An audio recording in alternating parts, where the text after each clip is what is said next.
Čeprav je bilo lansko leto eno najboljših v zadnjem času, vsi kazalniki pa nam kažejo nad 100%, sta vzroka za izgubo neplačani povečani obseg dela in nepriznana zahtevnost posegov, ki jih opravljamo. Zdravstvena zavarovalnica nam za slednje ni plačala niti toliko kot prejšnja leta, pravi direktor. Bolnišnica je imela lani 49,6 milijona evrov prihodkov in dobrih 50 milijonov evrov odhodkov. Skratka, razlika v uteži med planirano in realizirano je velika, približno 1,8 milijonov evrov. Skratka, prihodek je toliko manjši. Zato kljub temu, da smo še v decembru na seji sveta zavoda imeli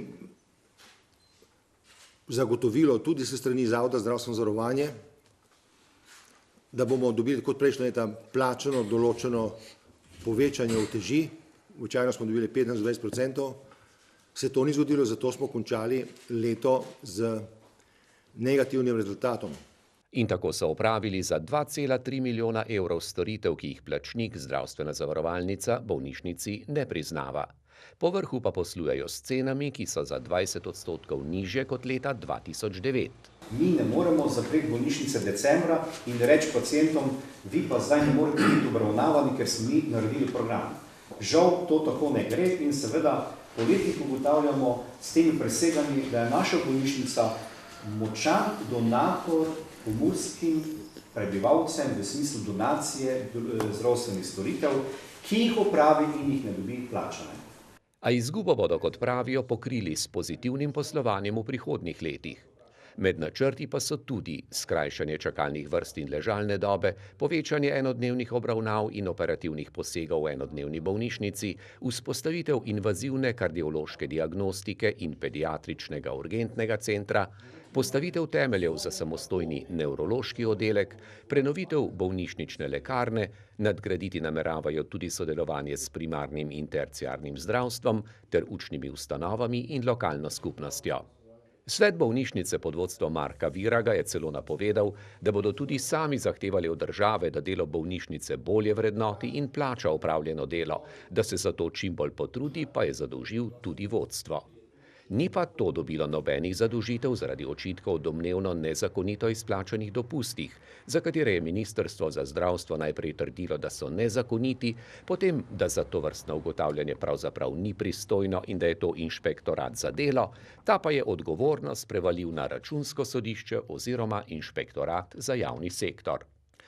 Svet bolnišnice pa je le obravnaval pojasnilo vodstva bolnišnice o upravičenosti izplačila nadomestila za neizrabljeni letni dopust 19 zaposlenim za leto 2015, pri čemer so imeli pravno mnenje in mnenje Združenja zdravstvenih zavodov.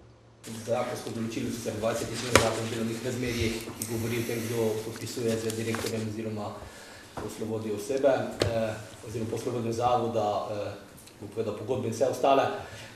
Direktor je bil na to stvar, da takrat ni dal svetu zavoda oziroma meni v podpis tega opozorjen, vendar pa smo dejansko na zadnji seji tekom poročila oziroma letnega poročila in tekom tega, ko smo dejansko soglašali z vsebino, kjer je dejansko to izplačilo, kot sem povedal, bilo že tudi računovodsko razkrito, potrdili izplačilo in dejansko s tem za nazaj nekako sanirali to zadevo. Pravim, počakajmo pa do izsledkov pristojnih organov, vkolikor se bo neka neopravičenost izkazala, kot sem pa že tudi povedal, bomo dejansko v skladu s svojimi pristojnostmi ukrepali. Ampak pravim, zdaj ta 164. člen zakon o delovnih razmerjih, vsi vemo vsebino, govori tudi pravna mnenja, ki se sedaj na ta dotični primer sklicujejo, govorijo malce drugače, tudi sodna praksa zavzema mogoče nasprotno stališče od tega, ampak pravim, jaz zdaj ne bi tu rad prejudiciral ničesar, pravim, mi smo se takrat seznanili z tem izplačilom za leto 2015 v letu 2016.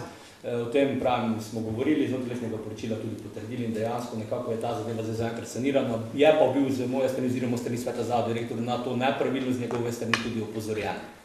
Bolnišnica je imela konec lanskega leta 1043 zaposlenih, kar je 34 več kot leto prej, za letos pa so napovedali tudi zaposlovanje novih zdravnikov specialistov.